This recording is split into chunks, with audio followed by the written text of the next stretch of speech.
Madurai metro rail திட்ட அறிக்கையை மத்திய அரசு திருப்பி அனுப்பியிருப்பதாக தகவல்கள் வெளியாகியிருக்கிறது.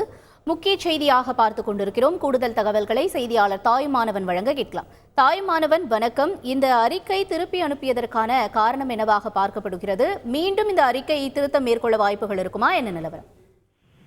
மெட்ரோ ரயில் நிர்வாகம் சார்பில் கோவை, மதுரை ஆகிய பகுதிகளில் மெட்ரோ ரயில் நிலையம் அமைப்பது குறித்து மேற்கொள்ளப்பட்ட சாத்தியக்கூறு மற்றும் விரிவான திட்ட அறிக்கை மத்திய அரசிடம் கடந்த சில மாதங்களுக்கு முன்பு சமர்ப்பிக்கப்பட்டிருந்தது. தற்போது மெட்ரோ ரயில் திட்ட அறிக்கையை சில மாறுதல்கள் மேற்கொள்ள உத்தரவிட்டு மத்திய அரசு திட்ட அறிக்கையை தமிழக அரசுக்கு திருப்பி அனுப்பியிருப்பதாக தகவல் என்பது வெளியிடப்பட்டிருக்கிறது.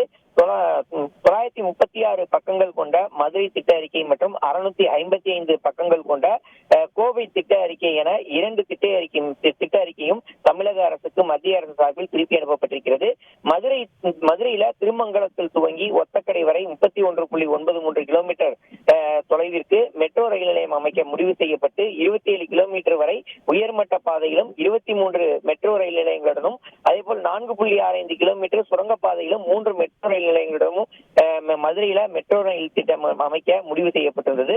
இதேபோல் கோவையை பொறுத்த மட்டும் 39 கிலோமீட்டர் தொலைவுக்கு அவினாசி சாலை முதல் கருமத்தம்பட்டி வரை 32 மெட்ரோ ரயில் நிலையங்களுடன் மெட்ரோ ரயில் திட்டம் அமைக்க முடிவு செய்யப்பட்டிருந்தது.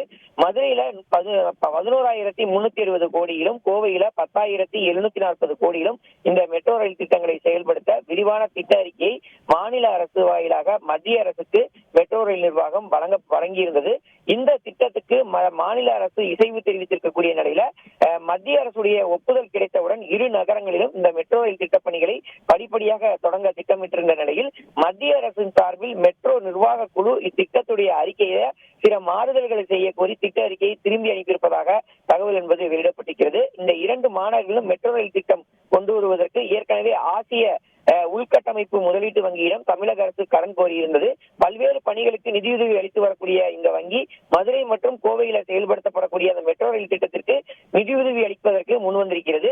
மெட்ரோ ரயில் திட்டங்களுக்கு செலவிடக்கூடிய தொகை இரு வழித்தடங்கள்ல உத்தேசமாக எத்தனை பயணிகள் பயணிக்க வாய்ப்பிருக்கிறது, அதன் மூலம் கிடைக்கக்கூடிய வருவாய் எவ்வளவு, கொடுக்கும் கடன் தொகையை எத்தனை ஆண்டுகளுக்குள் திரும்பி கொடுக்கப்படும் என்பன உள்ளிட்ட முறையாக ஆய்வு மேற்கொள்ளப்பட்டு வரக்கூடிய ஒரு நிலையில மத்திய அரசு கூறியிருக்கக்கூடிய மாறுதல்கள் செய்யப்பட்டு மீண்டும் மத்திய அரசுக்கு ஒப்புதலுக்கு அனுப்பி வைக்க மெட்ரோ ரயில் நிர்வாகம் முடிவு செய்திருக்கிறது. இதன் பிறகே கோவை மற்றும் மதுரை இடையே மெட்ரோ ரயில் அமைப்பது குறித்து இறுதி முடிவு செய்யப்பட இருப்பதாக மெட்ரோ ரயில் நிர்வாக அதிகாரிகள் தகவலை வெளியிட்டிருக்கிறார்கள். விரிவான தகவல்களுக்கு நன்றி தாயுமானவன்.